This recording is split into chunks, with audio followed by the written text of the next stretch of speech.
अस्सलाम वालेकुम वर्स। तो यार एक और न्यू एपिसोड आज की। और सॉरी यार, बहुत दिनों बाद होती है। ऑलमोस्ट 10 दिन 15 दिन 20 दिन तक का मैं गैप लेता रहता हूँ। और इससे पहले तो महीनों का भी गैप लिया है। और आप लोगों के फिर मैसेज आते रहते हैं कि यार वीडियोज़ बनाओ। आप में से बहुत सारे लोग मैसेज करते हैं कि भाई क्या हुआ, खैरियत है। तो थैंक यू यार पूछने के लिए, बस थैंक यू कि एटलीस्ट मैसेज करते हो आप। और थैंक यू यार उसके लिए। और बाकी जहाँ तक की बात है यार, वीडियो ना बनाने का रीज़न यार वजह ये थी कि बहुत ज़्यादा दिनों बिज़ी शेड्यूल हो गया है। और कुछ और प्लान्स चल रहे हैं साथ में। पोल्ट्री के साथ साथ कुछ मैन्युफैक्चरिंग का मेरा माइंड चल रहा है। बेसिकली मैं इंक्यूबेटर और ब्रूडर्स इस तरह की चीज़ें बना रहा हूँ। और एक छोटी सी वर्कशॉप इंशाल्लाह स्टार्ट करनी है जो ऑलमोस्ट स्टार्टिंग पे है। और साथ के अंदर साथ साथ उसके वो भी है, क्या नाम है उसका, कुछ चाइना से सामान भी इम्पोर्ट कराना है बेसिकली इंक्यूबेटर्स का। और एक अच्छी क्वालिटी के इंक्यूबेटर बनाने हैं। और ये वीडियो जो है इसमें आप देख रहे हो यार, ये मेरा अपना इंक्यूबेटर है और ये मैंने यहीं से ख़रीदा है। और बेसिकली यार ये एक मैनुअल है ऑटोमेटिक, आपको इंशाल्लाह किसी बाकी दूसरी वीडियो में दिखाएंगे। बट इसके अंदर हैचिंग क्वालिटी कोई अच्छी नहीं है। मैं पहले सोचता था कि लोग बाहर से क्यों मंगाते हैं, या क्या वजह है कि जो कोई नॉर्मल सी चीज़ें बाहर से क्यों मंगाई जा रही है, यहाँ पे लोकल बनाने वाले इतने ज़्यादा लोग हैं। पर अब समझ में आई कि बात सारी है रिज़ल्ट्स की। अगर बाहर की जो मशीन होती है वो लाखों की होती है और रिज़ल्ट अच्छा देती है, जबकि यहाँ की जो मशीनरी है उनमें बहुत फ़र्क है कि समटाइम 55, 45, 65% रिज़ल्ट दे रही है। क्लेम तो वो 100% करते हैं, बट ऐसा होता नहीं है नॉर्मली। तो ये एक बड़ा ब्लेंडर इन मशीनों का यार, जो हम सबको नहीं पता होता। जब मशीन ले लेता है तो बंदा पता लगता है।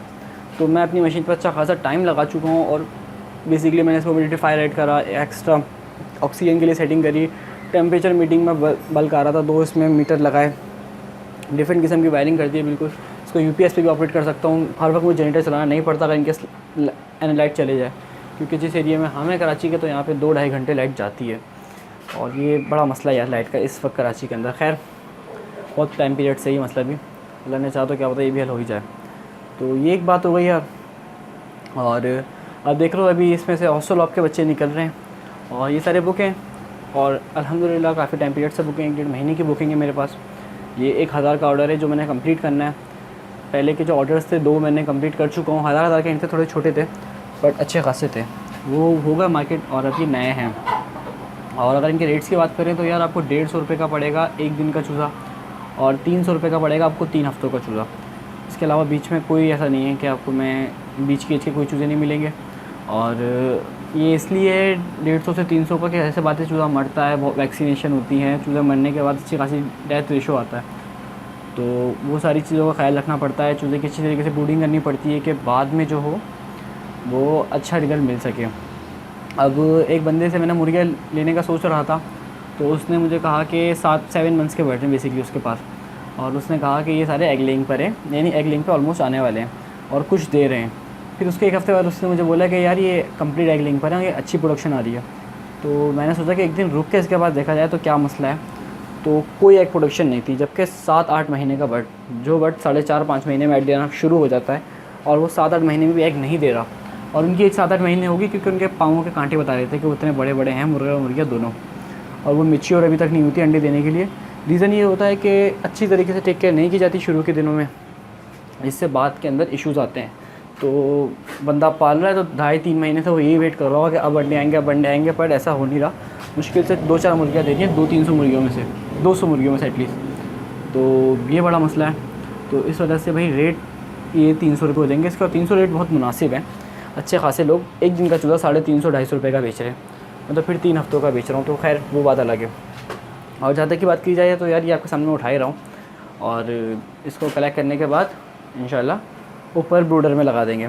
ब्रूडर भी एक हैगा, और अभी फ़िलहाल ऑटोमेटिक नहीं है मेरे पास, पर इंशाल्लाह ऑटोमेटिक में बनाना शुरू कर दिए हैं। और वो बनेंगे तो फिर वो लगा दूँगा। और फिर अगर किसी को चाहिए तो वो देख भी सकता है कि ये कैसा है। और जो भाई मिस्त्री का चूज़ा मांग रहे हैं तो यार मिस्त्री अरेंज करवा के देना पड़ता है मुझे बेसिकली। मैं खुद मिस्त्री का नहीं कर रहा क्योंकि मुझे हॉस्टल पर्सनली अच्छा लगा है। मैं 2 साल से पिछले मिस्त्री का कर रहा था, बट मैंने अब कंप्लीट छोड़ दिया है और अब मैं फ़िलहाल सिर्फ हॉस्टल ऑफ का कर रहा हूँ।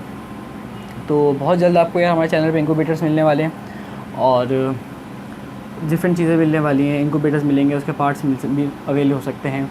और क्या नाम है उसका, दूसरी सर्विसेज भी, बर्तन भी, और चाइना के जो छोटे इंपॉर्टेंट निप्पल्स होते हैं वो निप्पल्स भी मिलेंगे, एक प्रॉपर वेबसाइट मिलेगी और आपको हर जगह पे इसकी मार्केटिंग दिखने वाली है। और मैं सिर्फ सोच रहा हूँ, इस पर मुझे कोई अभी आइडिया नहीं है कन्फर्म कि इसको वो किया जाए ना किया जाए, यानी एक प्रॉपर वे में वीडियो रिकॉर्ड की जाए, एक प्रॉपर इन्वायरमेंट में, एक प्रॉपर कैमरे से, और एक फेस कैम वीडियो, एक तरीके की वीडियो। अभी तो आपके सामने बस मैं रिकॉर्ड करता हूँ और अपलोड कर देता हूँ, बट एक प्रॉपर वीडियो जिसमें मैं आपको डिफरेंट चीज़ें गाइड करूँ, जो बिज़नेस में मैंने एक्सपीरियंस किया वो, और जो बाकी जो छोटे मोटे एक्सपीरियंस हो जो करने चाहिए बंदे को, जो अगर कोई स्मॉल स्केल पे स्टार्ट ले रहा है। तो अगर आपको माइंड हो यानी इस तरह हो तो ज़रा मुझे कमेंट में ज़रूर बताना यार, ताकि उस पर अमल दरामद हो सके, यानी बाद में इंशाल्लाह मैं उसको यूज़ टू मैं कर सकूँ। और इसके अलावा यार एक और बात जो थी कि मैं कंपनी जो सोच रहा हूँ अभी इसकी, तो अभी तक इसका नाम मेरे जहन में समझ में नहीं आया। तो यार आप लोग गाइड करो, 3 नाम है मेरे पास, ये नाम अच्छे हैं या कोई और से आपके ख्याल में, अगर जो भी हो कमेंट में बताना ज़रूर, ताकि फिर उस पर हो सके। और जो भी होगा, जो इसका नाम सबसे अच्छा लगेगा, तो उसको कुछ ना कुछ गिफ्ट ज़रूर होगा मेरी तरफ से। तो अब एक नाम देखो, मैंने सोचा है कि WH हैचरी, ठीक है, WH HW नहीं WH, इसके पीछे एक रीज़न है, ठीक है, या WH पोल्ट्री सर्विसेज, या WH हैचरी, या WH पोल्ट्री सर्विसेज, या फिर कराची हैचरी सर्विसेज, या फिर कराची पोल्ट्री तो एक जानने वाले का है, या फिर कराची हैचरी। ये 2 नाम मेरे ध्यान में आ रहे हैं बेसिकली।